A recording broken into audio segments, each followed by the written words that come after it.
والسلام على سيد الأنبياء والمرسلين وعلى آل الطيبين الطاهرين وأصحابه الأجمعين أكرمين. أما بعد، قال الله تعالى في القرآن المجيد والفرقان الحميد إلى النبي الحبيب الكريم: فأعوذ بالله من الشيطان الرجيم، بسم الله الرحمن الرحيم. لو أنزلنا هذا القرآن على جبل لرأيته خاشعا متصدعا من خشية الله. صدق الله العظيم وصدق رسولنا من الحبيب الكريم، ونحن على ذلك لمن الشاهدين والشاكرين والحمد لله رب العالمین. نبی و آل نبی پر ایک مرتبہ بآواز بلند درود پاک کا نذرانہ پیش کریں. پڑھے اللہم صلی علی سیدنا شفیعنا حبیبنا نبینا مولانا محمد وعلی آل سیدنا مولانا محمد معدن الجود والکرم منبع علم والحلم والحکم وعلی وارث حالہ ومدر کمالہ مرشدی وسیلتی محی الدین الغوث العظم واسع اللطف وبحر الہمم وبارک وسلم. قابل مبارکباد ہیں آج کی محفل کے روح رواں، اور حیدرآباد میں کہوں تو آج کی محفل کے دولے مولانا سید حافظ عمر صاحب، جنہوں نے قرآن پاک کی تلاوت کا شرف حاصل کیا، اور محفل کے نگران ڈاکٹر محمد نیاز احمد خان صاحب، ان کے شہزادگان ڈاکٹر شعیب احمد خان صاحب اور ڈاکٹر عاقب احمد خان صاحب، بالخصوص محفل میں موجود بزرگ شخصیت حضرت مولانا سید شاہ ساجد پیر زادہ صاحب مدد اللہ العالی، اور میرے عزیز ساتھیو، السلام علیکم ورحمۃ اللہ تعالی وبرکاتہ. مجھ سے میرے خاص دوست ڈاکٹر شعیب احمد خان صاحب نے آج کی محفل میں شرکت کی بات کی، تو میں ان کو جو اشعار پسند ہیں پیر و مرشد والد ماجد شہزاد حضور غوث العظم سیدی سید شاہ کاظم بادشاہ قادری رحمہ اللہ تعالی علیہ کے وہ اشعار سے میں اپنی بات شروع کروں گا. پھول بھیجو نہ پتیاں بھیجو، پھول بھیجو نہ پتیاں بھیجو، پنج وقتہ سلامیاں بھیجو. پھول بھیجو نہ پتیاں بھیجو، پنج وقتہ سلامیاں بھیجو.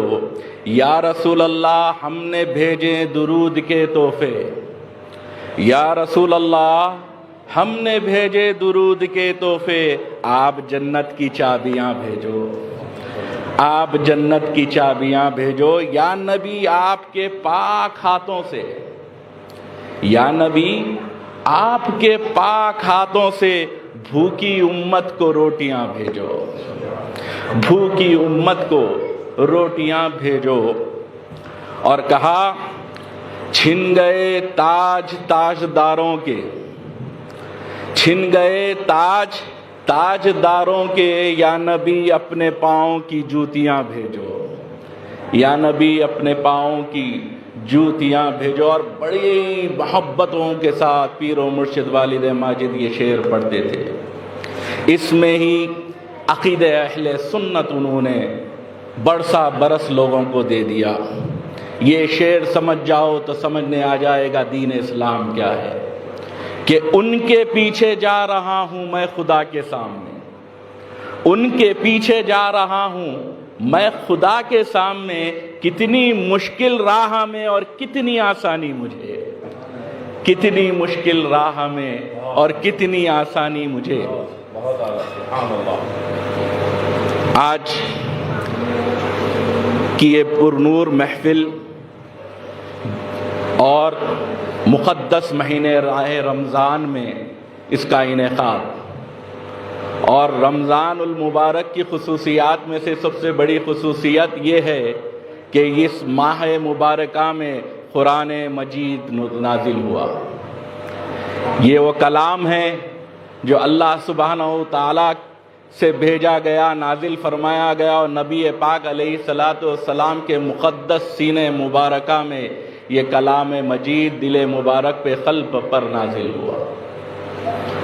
میں نے جس آیت کلیمہ کی تلاوت کا شرف حاصل کیا، اس آیت میں اللہ رب العزت فرما رہا ہے کہ اگر اللہ اس کلام مجید کو، اس کلام کو پہاڑوں پر نازل کرتا تو وہ اللہ کے خوف سے ریزہ ریزہ ہو جاتے، وہ اللہ کے خوف سے ریزہ ریزہ ہو جاتے۔ تو اللہ رب العزت نے مثال دے دی کہ کائنات میں کوئی ایسی شے نہیں جس کے اوپر اللہ کا کلام آتا اور وہ کلام الہی کو برداشت کرتا، تو خود رب العالمین نے اپنے نور سے محمد عربی کی تخلیق فرمائی اور آقا علیہ السلام کے نور پاک کو پیدا فرمایا، اور وہی یہ ایک نور ہے جس نور کے صدقے آدم علیہ السلام کو جسم میں،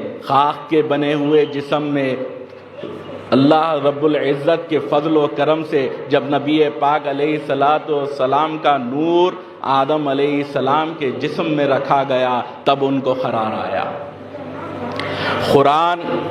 قرآن پاک کی عظمتوں کو سمجھنا ہو تو صاحب قرآن کو سمجھنا ہوگا۔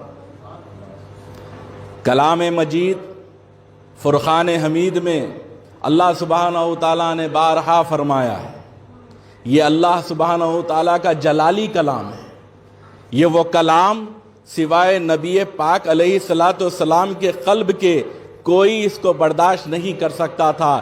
جب وحی نازل ہوتی تو نبی پاک علیہ السلام پہاڑوں کی جانب چلے جاتے، آقا علیہ السلام پہاڑوں کی جانب جاتے تو پہاڑ موم بن کر سرکار پاک علیہ السلام کے قدموں کے نشان لے لیتے۔ کیوں لیتے؟ یہ کلام اتنا جلالی تھا، اتنا جلالی تھا کہ نبی پاک علیہ السلام کے قلب پر جب یہ کلام نازل ہوا، آقا نے سارے جلال کو، سارے کلام کے جلال کو اپنے سینے مبارک میں رکھا۔ جب اپنی زبان مبارکہ سے یہ کلام کو اہل بیت کو، صحابہ کرام کو سنایا تو کلام جلالی جا کے جمالی ہو گیا۔ کلام کی فریکوینسی کو، جس کو کہتے ہیں نا فریکوینسی کو، میرے آقا کے سینے مبارکہ نے چینج کر دیا۔ کیوں کیا؟ اس لیے کیا کہ وہ رحمت للعالمین ہے۔ کس کے لیے کیا؟ سوائے مسلمانوں کے لیے کیا؟ خالی اپنے خرابتدار گھر والوں کے لیے کیا؟ اصحابہ کے لیے کیا؟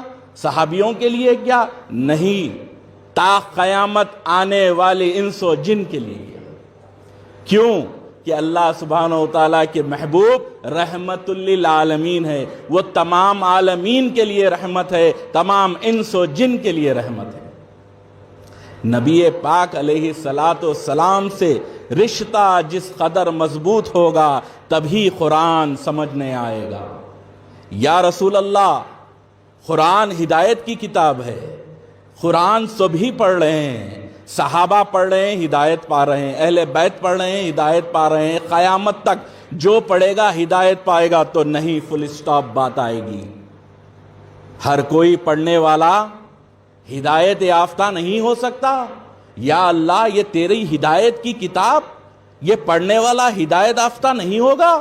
تو پتہ چلا جب کلام مجید نازل ہوتا، نبی پاک علیہ السلام کے لب مبارک سے جمال میں نکلتا، نہ صرف صحابہ بلکہ مشرکین مکہ بھی پڑھ لیتے اور سارے کے سارے بیٹھ کے ایک پلاننگ کرتے کہ یہ کلام ہم بھی لکھ سکتے ہیں۔ تو اللہ سبحانہ و تعالیٰ نے قرآن میں کہا ایک آیت ایسی بنا کے بتاؤ۔ اللہ نے چیلنج دیا اور وہ چیلنج میں ناکام ہو گئے۔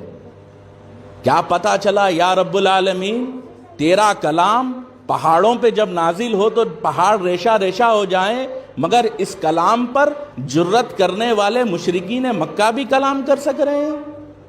یہ کیسے ہوا؟ تو پتہ چلا رحمت للعالمین کی زبان مبارکہ سے کوئی چیز نکل گئی تو وہ سب سن سکتے ہیں، پڑھ سکتے ہیں، مگر عمل کی جب بات آئے گی تو قرآن کہے گا یضل بہ کثیرا ویہدی بہ کثیرا. اس کو پڑھ کے لوگ کثرت سے ہدایت پاتے ہیں اور کثرت سے گمراہ ہوتے ہیں. یا اللہ، کون ہدایت پا رہا ہے، کون اس کو پڑھ کے گمراہ ہو رہا ہے؟ تو پتہ چلا جو محمد الرسول اللہ صلی اللہ علیہ وسلم سے ربط رکھے گا، عشق رکھے گا، غلام رسول ہوگا، وہی قرآن سے ہدایت پائے گا. جو گستاخ رسول ہوگا، جو حضور پاک علیہ السلام کی رحمت کو نہیں مانے گا، علم غیب نبی کو نہیں مانے گا، وہ گمراہ ہوگا.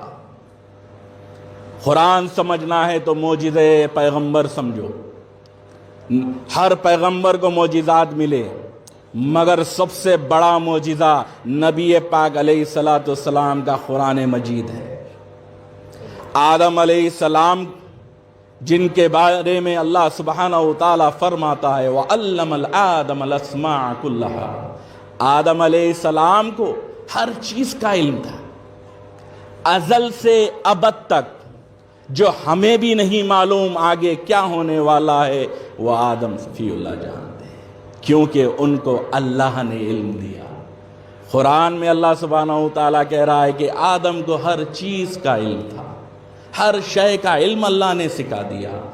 ویسے ہی ہر پیغمبر کے معجزے کو اگر آپ سمیٹنا شروع کرو تو معلوم ہوگا ابراہیم خلیل اللہ کی بزرگی دیکھو، موسیٰ کلیم اللہ کا کلام کرنا دیکھو، عیسیٰ روح اللہ کا مقدس چہرہ دیکھو، سلیمان علیہ السلام کی سخاوت دیکھو. سارے پیغمبروں کو آدم سے لے کے عیسیٰ تک اگر جوڑ لو، ان کے معجزوں کو ایک کر دو تو محمد الرسول اللہ کی ذات بنتی ہے. اور محمد عربی صلی اللہ علیہ وسلم کے معجزات کو کھول دو تو 1,24,000 پیغمبر بنتے ہیں. یہ ہے نبی پاک علیہ السلام کی ذات مبارکہ. قرآن اس وقت سمجھنے آئے گا جب صاحب قرآن سے نسبت ہوگی. اور نبی پاک علیہ السلام سے نسبت اور قربت کیسے ہو؟ تو اللہ سبحانہ وتعالی نبی پاک علیہ السلام کے بارے میں کلام مجید میں فرما رہا ہے ان اللہ وملائکتہ یصلون علی النبی یا ایہا الذین آمنوا صلوا علیہ وسلموا تسلیما.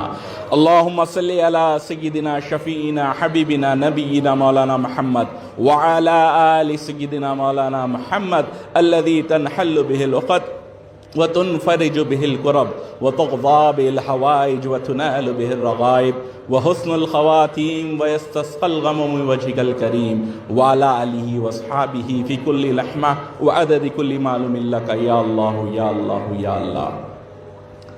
نبی پاک علیہ السلام کی ذات مبارکہ میں اللہ سبحانہ وتعالیٰ نے تمام پیغمبروں کے کلامات کو، تمام کے معجزات کو ایک جگہ کر دیا.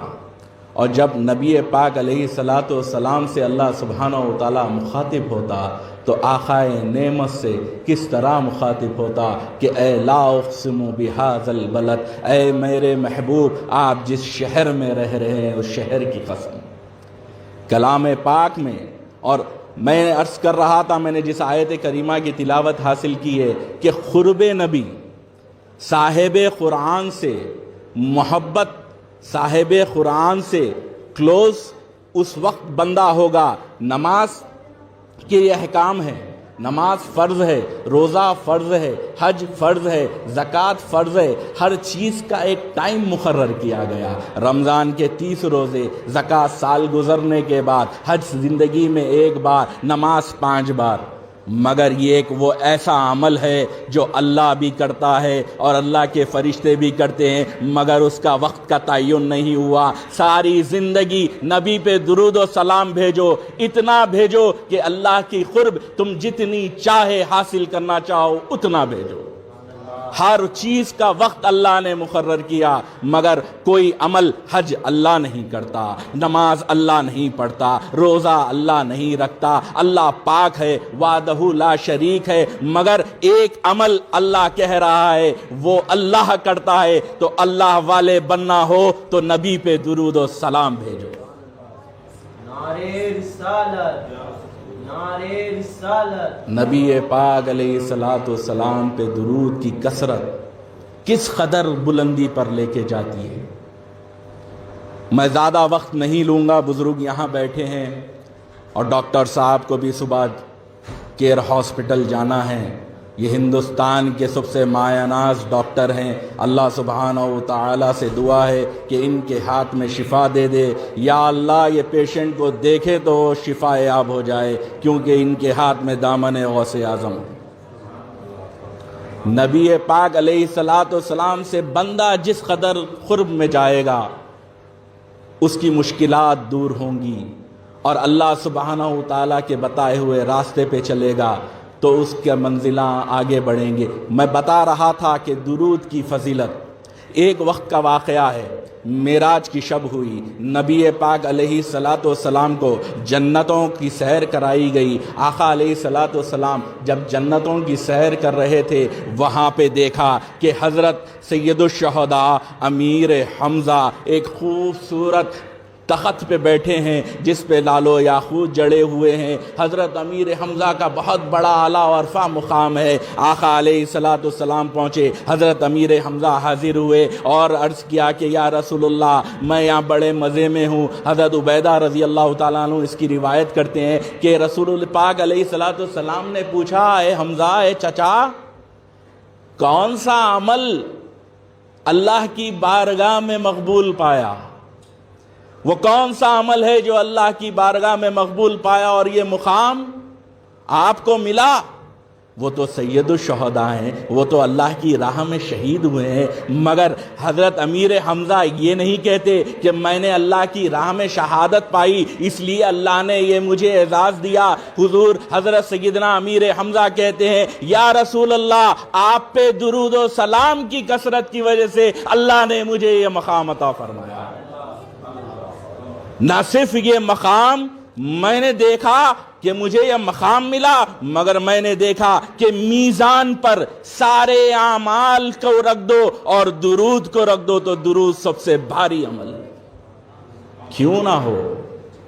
یہ اللہ عمل کرنے والا، درود بھیجنا یہ اللہ کی سنت ہے، اور جو اللہ والے ہوں گے وہ درود بھیجیں گے، جو اللہ کی حکم پہ چلنے والے ہوں گے درود بھیجیں گے۔ ہر شے، ہر فرض کا تعین ہے۔ روزہ سال میں 365 دن نہیں رکھ سکتے۔ مولانا بیٹھے ہوئے یہاں 365 دن میں روزہ رکھنا چاہوں رکھ سکتا ہوں، 2 دن تو منع ہے آفیشیلی۔ عیدین میں تو رکھنا ہی نہیں ہے، سال بھر میں 5 دن آپ روزہ نہیں رکھ سکتے، یہ آفیشیلی ڈکلیئرڈ ہے۔ مگر درود کی وہ برکت ہے، درود کے وہ معاملات ہے کہ آپ ہر وقت درود پاک پڑھ سکتے ہیں۔ اور حفظ کے بارے میں، قرآن کے بارے میں ایک حدیث سنا دوں۔ حضرت سیدنا عثمان غنی رضی اللہ تعالیٰ عنہ روایت فرماتے ہیں کہ نبی پاک علیہ الصلوۃ والسلام نے فرمایا کہ بہترین عمل قرآن کو سیکھنا اور سکھانا ہے۔ آج جن سے یوم القرآن ہے تو قرآن کی بات کریں گے اور صاحب قرآن کی بات کریں گے۔ قرآن کو سیکھنا اور سکھانا سب سے بہترین عمل ہے۔ اور حضرت ابو ہریرہ رضی اللہ تعالیٰ عنہ سے روایت ہے کہ آقا علیہ الصلوۃ والسلام نے ان کو ایک مرتبہ فرمایا، اے ابو ہریرہ،